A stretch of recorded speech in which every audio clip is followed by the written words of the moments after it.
जीवा के आधार पर पढ़ा।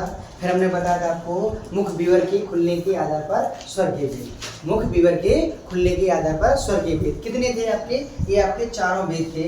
एक तो विवर था, एक समृद्ध स्वर था, एक आपका क्या था अर्ध विवृत था, एक अर्ध समृद्ध स्वर था। ये चार थे, एक विवृत, एक समृद्ध स्वर, एक अर्ध विवृत, एक अर्ध समृद्ध। ये चार क्या थे आपके?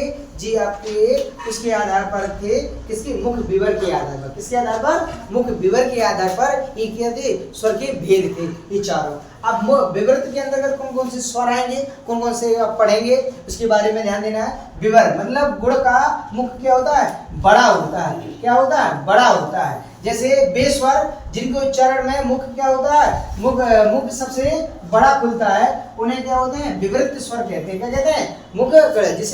जिसे आ बड़ा में क्या पूरा मुख क्या हो रहा है? अपना पूरा खुल रहा है आ, तो ये क्या बड़ा मुख है। जब बड़ा आ मतलब पूरा मुख खुले, जब पूरा मुख खुले तो उसे क्या कहेंगे अपन? विवृत स्वर कहेंगे। क्या कहेंगे? विवृत स्वर कहेंगे। और जब क्या हो कह रहा है समृद्ध स्वर किसे कहते हैं? विवृत का उल्टा होता है। विवृत का क्या होता है? ये उल्टा होता है। विवृत में क्या होता है? पूरा खुलता है, इसमें क्या होता है? मुख लगभग बंद रहता है, इसमें लगभग क्या होता है? बंद रहता है। जैसे बेस्वर जिनके उच्चारण में क्या होता है? मुख सबसे कम खुलता है। क्या होता है? सबसे कम। बेस्वर जिनके मुख उच्चारण में मुख क्या होता है? सबसे कम खुलता है, उसे क्या कहते हैं अपन? संवृत्त स्वर कहते हैं। क्या कहते हैं? संवृत्त स्वर कहते हैं। बेस्वर जिनके उच्चारण में मुख सबसे कम खुलता है, उन्हें क्या कहा जाता है? संविवृत स्वर कहते हैं। क्या कहते हैं? संविवृत स्वर कहते हैं। जैसे ई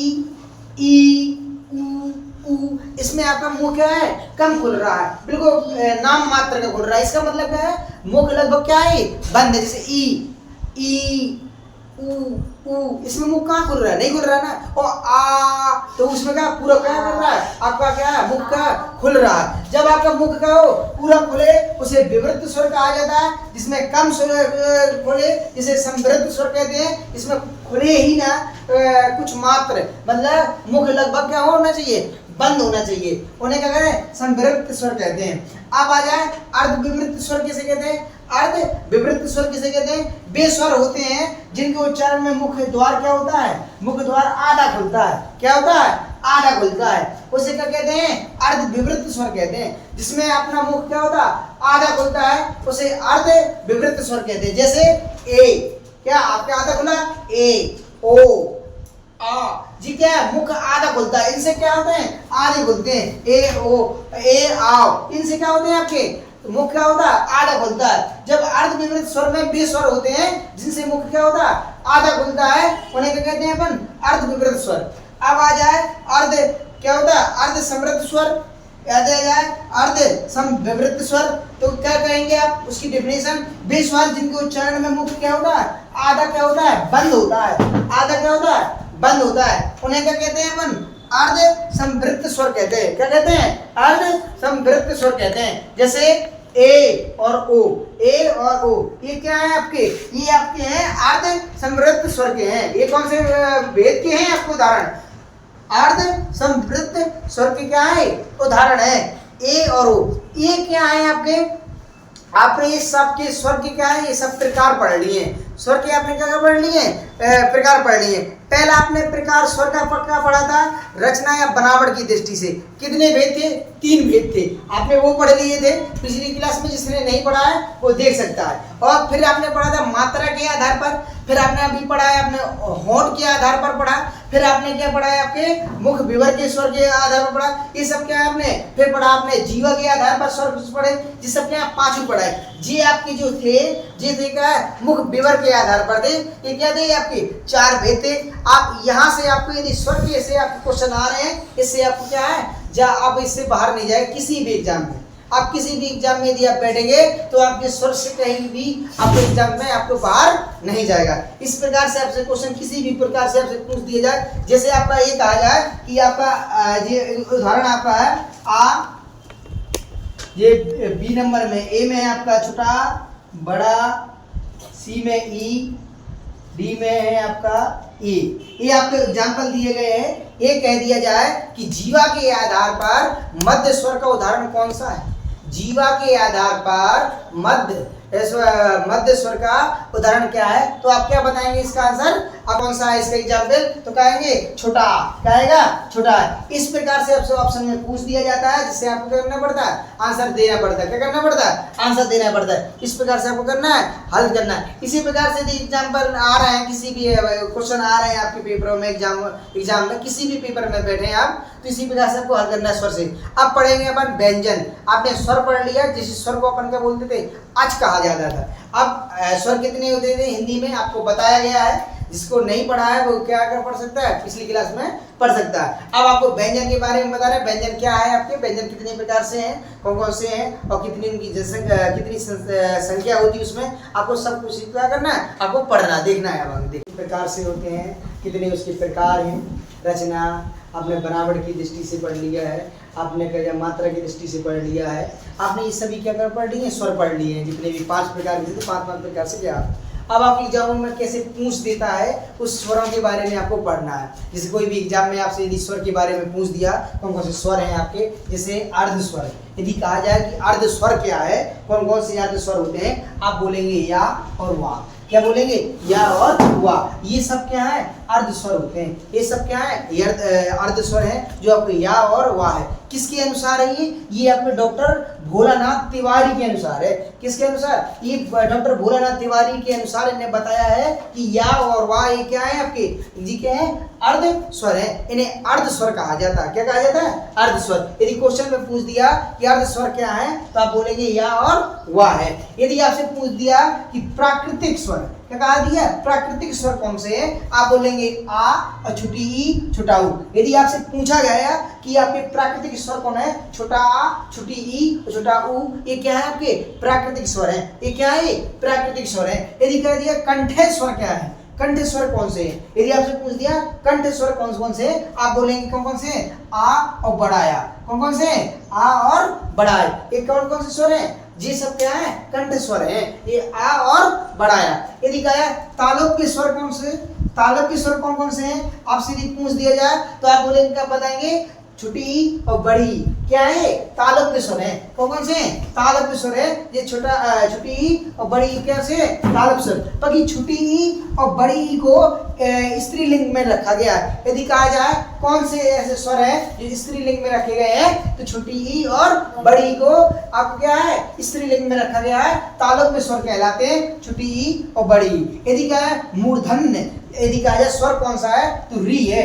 मूर्धन्य स्वर कौन सा है?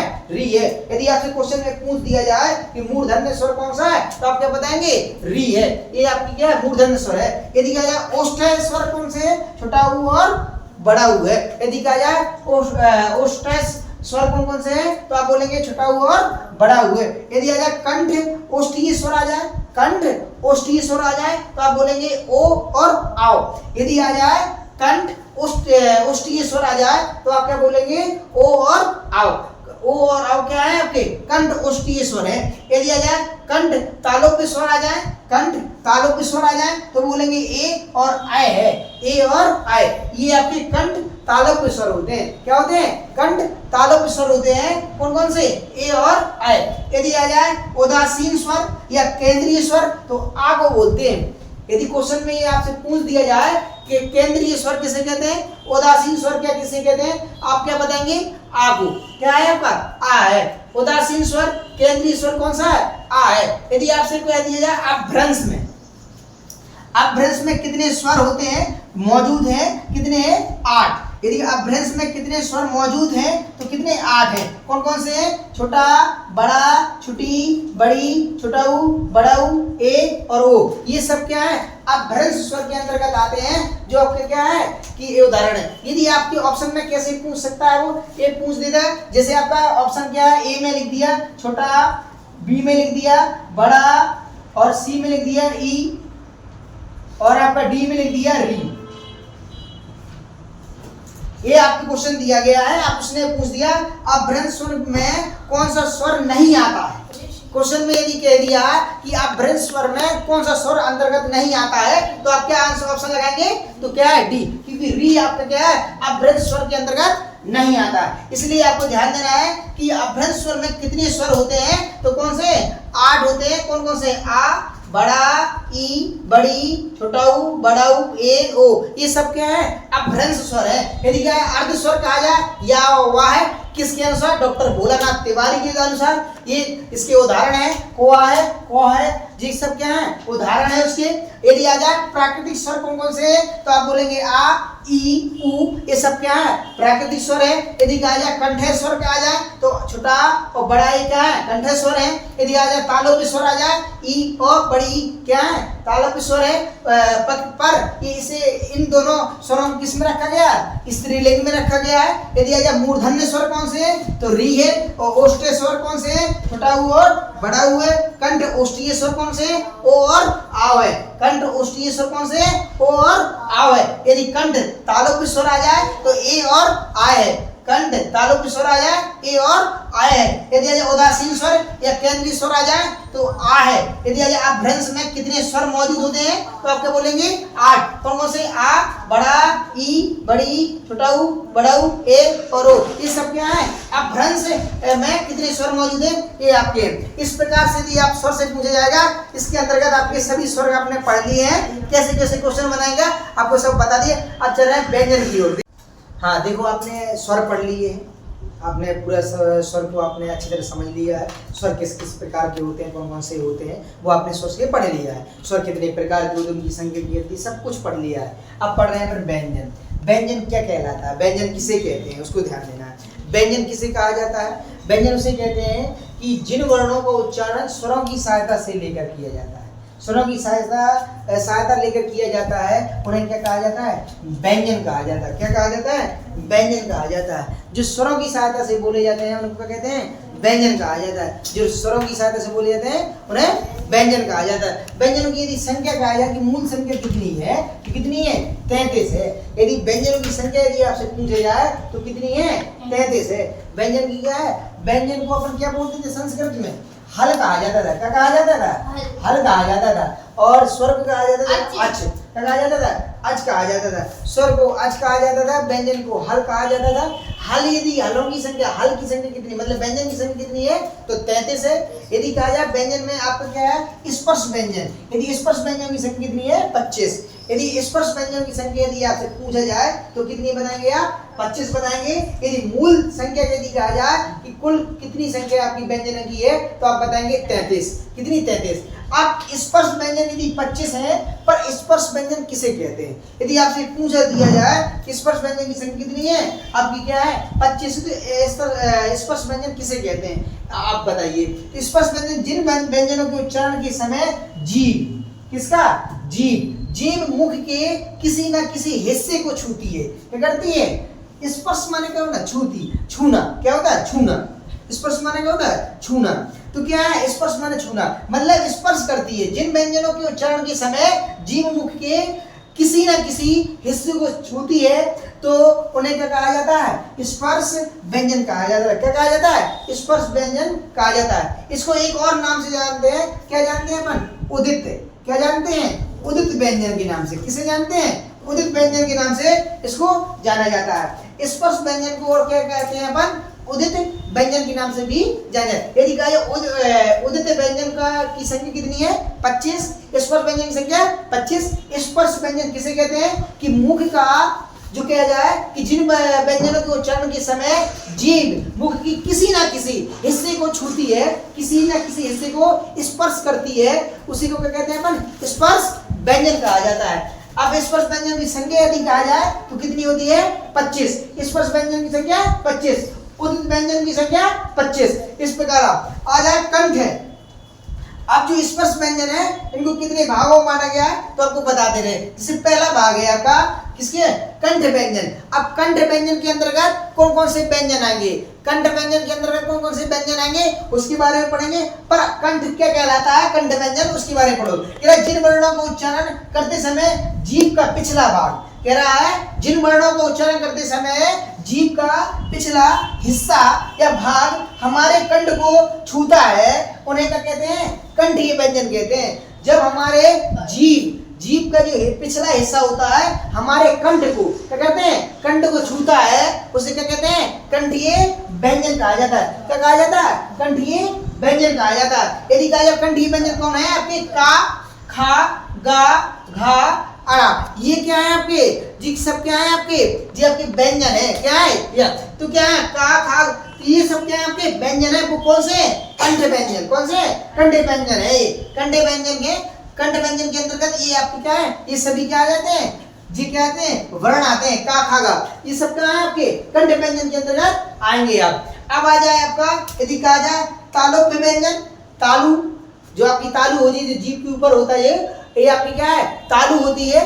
तालुब्य व्यंजन के अंतर्गत कौन कौन से व्यंजन आएंगे उसके बारे में अपन पढ़ रहे हैं। तो तालुब्य व्यंजन जिन वर्णों को उच्चारण करते समय जीभ का मध्य मतलब बीच, क्या है कह रहा है, जिन वर्णों का उच्चारण करते समय जीभ का मध्य, बीच या भाग हमारे तालु स्पर्श करता है। तालु मतलब ये, जब हमारी जीभ तालु को स्पर्श करती है उन्हें क्या कहा जाता है, तालुब्य व्यंजन। क्या कहा जाता है, तालुब्य व्यंजन। जब हमारी जीभ तालु को स्पर्श करती है जिन वर्णों को बोलते समय उन्हें क्या कहा जाता है, तालुब्य व्यंजन। क्या कहा जाता है, तालुब्य व्यंजन कहा जाता है। उन्हें स्पर्श संघर्षी व्यंजन के नाम से ये दिया जाए कि तालुब्य व्यंजन को और किस नाम से जानते हैं, तो आप बोलेंगे स्पर्श संघर्षी व्यंजन। यदि कहा जाए कि स्पर्श व्यंजन को और नाम से किसे जानते हैं, उदित व्यंजन के नाम से। यदि आ जाए कि तालुब्य व्यंजन को और किस नाम से जानते हैं, स्पर्श संघर्षी व्यंजन के अंतर्गत आ जाता है। अब आ जाए कि कौन कौन से वर्ण आते हैं आपके तालुब्य के अंतर्गत, तो चा, छा, जा, झा, या, सा, फिर आपके या और कुछ स्वर भी हैं जो आपको किसके अंदर आ जाएंगे, तालुब्य, जैसे ई, फिर बड़ी, ये सब क्या है आपके यदि आ जाए तो ये सब क्या है आपके जी, आपके हैं तालुब्य व्यंजन। कौन कौन से हैं, तालुब्य व्यंजन। इस चीज को आपको ध्यान देना है। तो ये आपके व्यंजन है। अब आपने कंठ पढ़ लिया, तालुब, इसके बाद आगे बढ़ रहे हैं जो भी आपके क्या है कि व्यंजन किस के अंतर्गत आगे उसी प्रकार। यदि आप जाए मूल व्यंजन कितने हैं, 33, स्पर्श व्यंजन 25, संघर्षी मतलब आ जाए स्पर्श व्यंजन को ही और किस नाम देते हैं, उदित व्यंजन, और तालुब्य व्यंजन क्या कहते हैं, स्पर्श संघर्षी व्यंजन। इसके बारे में अब आगे देखते हैं। देखिए प्रकार पढ़ लिए थे, व्यंजन किस किस कौन कौन से वर्ण, कौन कौन से व्यंजन किस किस वर्ग के अंतर्गत आ रहे। 5 वर्ग थे आपके, कौन कौन से 5 वर्ग थे। पहला वर्ग यदि कहा जाए कौन सा था, कंठ व्यंजन। कौन सा था, कंठ व्यंजन। कौन सा था, कंठ व्यंजन। दूसरा व्यंजन कौन सा था आपका, तालुब्य। कौन सा था, तालुब्य। पहला कंठ था, दूसरा वर्ग कौन सा था, तालुब्य था। कौन सा था, तालुब्य था। और तीसरा वर्ग कौन सा था, मूर्धन्य व्यंजन। कौन सा है, मूर्धन्य व्यंजन। तीसरा क्या, चौथा क्या आपका, दंतीय व्यंजन। कौन सा है, दंतीय व्यंजन। और आपका 5वां कौन सा है, ओष्ठीय व्यंजन। कौन सा है, ओष्ठीय। ये 5 वर्ग है। 5 वर्गों में बांटा गया व्यंजनों को। कितने वर्गों में, 5 वर्गों में बांटा गया है। अब कौन कौन से हैं आपके, पहला कंठ व्यंजन है, दूसरा आपका तालुब्य व्यंजन है, तीसरा आपका क्या है, मूर्धन्य व्यंजन है, और चौथा आपका क्या है, दंतीय व्यंजन है, और आपका 5वां कौन सा है, ओष्ठीय व्यंजन है। ये 5 वर्गों में है। अब 5 में आपके क्या है, और 5 ही 5 क्या है, वर्ण दिए गए हैं। कितने, 5 वर्णों में 5 क्या है, वर्ण दिए गए हैं जो आपको बताए गए हैं। देखिए कैसे है। मूर्धन्य व्यंजन में कौन कौन से वर्ण आएंगे, कह रहा जिन वर्णों को उच्चारण क्या है, मूर्धा से हो उन्हें क्या कहते हैं अपन, मूर्धन्य व्यंजन कहा जाता है। क्या कहा जाता है, मूर्धन्य व्यंजन कहा जाता है। जिसका मूर्धन मतलब जिसका उच्चारण मूर्धा से, मूर्धा का मतलब क्या होता है, मुख से। मूर्धा का मतलब मुख। मूर्धन का मतलब, मूर्धन का मतलब है मूर्धा, मूर्धा का मतलब होता है मुख। कह रहा है जिन वर्णों को उच्चारण मूर्धा से हो उन्हें क्या कहते हैं, मूर्धन्य व्यंजन कहा जाता है। क्या कहा जाता है, मूर्धन्य व्यंजन कहा जाता है। अब मूर्धन्य व्यंजन से कौन कौन से वर्ण बोले जाते हैं, टा, ठा, डा, अड़ा, ढक्कन, अड़ा, ये सब क्या है आपके, ये वर्ण है जो आपके क्या है, ये सब आपके मूर्धन्य से बोले जाते हैं। क्या बोले जाते हैं, मूर्धन्य से बोले जाते हैं। आपको दंतीय व्यंजन, मूर्धन्य के अंदर ये 5 वर्ण लिए गए। कितने वर्ण, 5 वर्ण। यदि कहा जाए कि मूर्धन्य जो व्यंजन का वर्ग है उसमें कौन कौन से वर्ण लिए गए हैं, तो ये 5 वर्ण लिए गए हैं जो आपका क्या है, ये वर्ण है।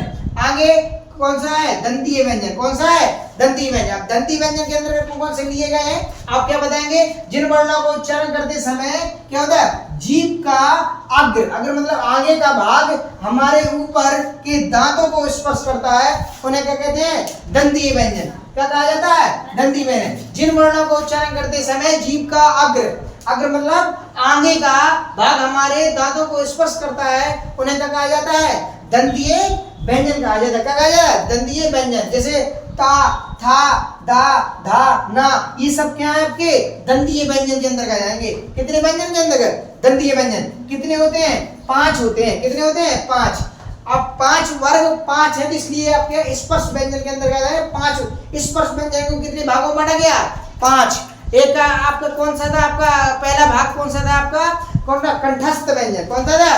कंठ व्यंजन। कंठ व्यंजन था। दूसरा क्या था आपका? तालुब्य व्यंजन। कौन सा था? तालुब्य। तीसरा क्या है? मूर्धन्य व्यंजन। चौथा क्या है? दंतीय व्यंजन। पांचवा क्या है? ओष्ठी व्यंजन। इनको स्पर्श व्यंजन के अंतर्गत बांटा गया था। इसलिए हर वर्ग में आपके कितने वर्ण थे? 5-5 वर्ण। कितने कितने वर्ण? 5-5। इसलिए 5 वर्ण में और 5 आपके भाग हैं, तो 5 25। इसलिए 5 भाग है और 5 वर्ण है, तो कितने हो गए? 25। इसलिए स्पर्श व्यंजन यदि कहा जाए, स्पर्श व्यंजन की संख्या यदि आपसे पूछा जाए तो कितनी है? 25 है। इस प्रकार आपके 25 बने हुए हैं। आप दंतीय व्यंजन आप समझ गए, तो तदड़ी, ता, था, दा, धा, ना, ये सब क्या है? आपके दंतीय व्यंजन है। इनको बोलते समय आपकी जो जीभ होगी वो दांतों से क्या होगी? स्पर्श करती होगी, टच होती हुई आपको क्या है? प्रतीत होगी। जैसे ता, तो आपकी क्या है? जीभ जो है उसमें बोल रही है, दांतों से आपकी क्या? स्पर्श कर रही है, छू रही है। दा, था, जब आप था बोलेंगे तो अभी आपकी क्या है? जीभ किसको स्पर्श करती हुई अभी? किसको? दांतों को। इसी में ओष्ठीय व्यंजन। ओष्ठीय व्यंजन के अंतर्गत कौन से आएंगे? जिन वर्णों का उच्चारण क्या हो? होठों से, होठों से हो। किसको? होठों से हो, उन्हें क्या कहते हैं? ओष्ठीय व्यंजन कहा जाता है। क्या कहा जाता है? ओष्ठीय व्यंजन। अब ओष्ठीय व्यंजन में कौन से आएंगे? पा। देखो जब आप पा बोलेंगे तो दोनों होंठ क्या होगा? स्पर्श करेंगे, छुएंगे। पा, फा, बा, भा, मा। देखो दोनों आपकी जो ओंठ हो गए वो क्या करेंगे? आपको स्पर्श करेंगे। इसलिए आप कहेंगे पा, फा, बा, भा, मा। ये क्या है? ओष्ठीय व्यंजन है। कौन से? ओष्ठीय व्यंजन। नासिकीय वर्ण कौन होंगे? अब नासिकीय वर्ण ये तो 5 वर्ग हो गए। कौन? कंठ व्यंजन, कंठे व्यंजन, तालुब्य व्यंजन, मूर्धन्य व्यंजन, दंतीय व्यंजन, ओष्ठीय व्यंजन। ये कौन से हैं? 5 वर्ग है। अब नासिकीय व्यंजन के अंदर कौन आएंगे? प्रत्येक वर्ग का 5वां अक्षर, जो प्रत्येक वर्ग का 5वां अक्षर है। जैसे मूर्धन्य का 5वां अक्षर का अड़ा, तो ये क्या है आपका? क्या है आपका? ये आपका नासिकीय वर्ण होगा, जो नासिकीय से बोला जाएगा। 5वां अक्षर यदि किसके अंतर्गत आता है? किस वर्ण के अंतर्गत? तो नासिकीय वर्ण कहलाता है। क्या कहलाता है? नासिकीय वर्ण। ये आपका इसमें नाना आपको क्या है? दंतीय व्यंजन में जो 5वां वर्ण है कौन का? ना। तो ये भी क्या आएगा? ये आपका क्या? मां है। ये सब क्या है आपके?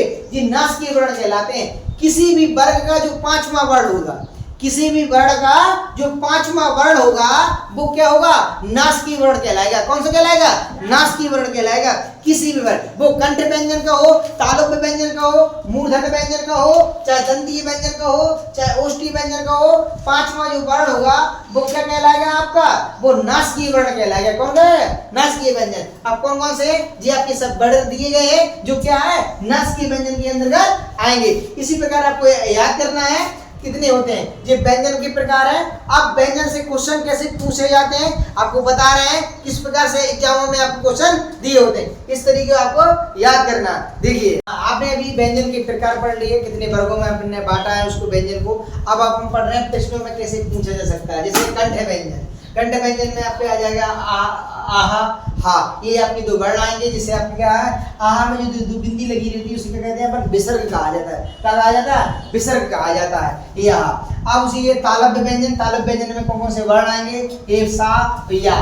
तालुब्य व्यंजन में आएंगे ये वाला सा, या आ जाएगा। ये आ जाएगा। दंतीय व्यंजन में कौन कौन से आएंगे? ये ला, सा और जा, ये वर्ण आएंगे आपको। यदि आ जाए कि आपके दंतीय व्यंजन में कौन कौन से वर्ण आ जाएंगे तो क्या आ जाएंगे? ला और सा और जा। यदि आ जाए कि स्वर तंत्रीय व्यंजन, कौन सा है? स्वर तंत्रीय व्यंजन के अंतर्गत कौन सा वर्ण आता है? तो आप क्या बोलेंगे? हा। क्या बोलेंगे? हा। हा को स्वर तंत्रीय व्यंजन कहा जाता है। क्या कहा जाता है? स्वर तंत्रीय व्यंजन कहा जाता है। आ जाए दंतोष्ठ व्यंजन, दंतोष्ठ व्यंजन के अंतर्गत कौन सा वर्ण आ जाएगा? वा। कौन सा व्यंजन? वा। दंतोष्ठ व्यंजन के अंतर्गत क्या आ जाएगा? वा। आ जाए संघर्षहीन व्यंजन आ जाए, कौन सा है? तो वा। संघर्षहीन व्यंजन आ जाए किसे कहते हैं अपन, वा को कहते हैं। यदि आ जाए प्रकंपित व्यंजन आ जाए, किसे कहते हैं, प्रकंपित व्यंजन किसे कहते हैं, रा को। यदि आ जाए प्रकंपित व्यंजन किसे कहते हैं, रा को। यदि आ जाए विशिष्ट व्यंजन, जो अभी लिया गया था, जो आपके 52 वर्णमाला में कितने अक्षर थे, वर्ण थे, क्या थे आपके 52, मतलब वर्णमाला में कितने वर्ण थे, 52 थे। अच्छा, बाकी हमने एक और ले लिया है, वो क्या आपके 53 हो गए। जो एक आपका लिया है वो है आपका कौन सा, विशिष्ट, कौन सा, विशिष्ट व्यंजन।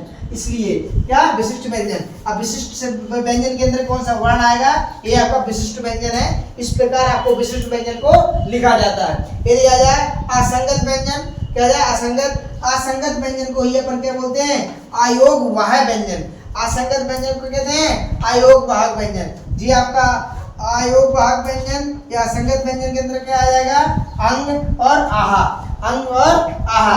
अब अंग को क्या कहते हैं, अनुस्वर कहा जाता है। जब बिंदी लगी हो उसे अनुस्वर कहा जाता है, डबल बिंदी लगी हो इस प्रकार उसे क्या कहते हैं, विसर्ग कहा जाता है। ऐसे डबल बिंदी हो उसे विसर्ग कहा जाता है। इसको जो एक बिंदी लगी हो ऊपर उसे कहते हैं क्या, अनुस्वर कहा जाता है। क्या कहा जाता है, अनुस्वर। अब आ जाए मूर्धन्य व्यंजन, कौन से, मूर्धन। तो ये आपकी क्या है, मूर्धन व्यंजन है। इस प्रकार के क्या है, मूर्धन। ये वर्ण सबका मूर्धन व्यंजन के अंतर्गत आएंगे। तो इस प्रकार से आपको क्या है, क्वेश्चन में यदि आपसे पूछ दिया जाए किस प्रकार से आपके जैसे स्वर तंत्रीय व्यंजन के अंतर्गत कौन सा वर्ण आएगा, तो आप बताएंगे हाँ आपको कौन कौन से ये वर्ण यदि आपके आ जाए, ऐसे क्वेश्चन यदि आपके एग्जाम में आ जाए, आप किस प्रकार से आप उनको जवाब देंगे या उत्तर देंगे, इस प्रकार को क्या करना, आपको उत्तर देना। जैसे कंठ व्यंजन के अंदर आ और हा आ जाएगा।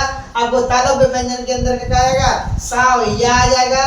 दंतीय व्यंजन के अंदर आ जाएगा सा और ला, सा और जा आ जाएगा। ये आपका सपेरा वाला सा है, सपेरा वाला सा दंतीय व्यंजन के अंदर आ जाएगा। सा जे आप क्या आ जाए, स्वतंत्रीय व्यंजन आ जाए, हा आ जाएगा। दंतोष्ट व्यंजन के अंदर क्या जाए, वा आ जाएगा। संघर्षहीन व्यंजन आ जाए तो वा आ जाएगा। और अगर प्रकंपित व्यंजन आ जाए तो क्या आ जाएगा, रा आ जाएगा। प्रकंपित व्यंजन रा आ जाएगा।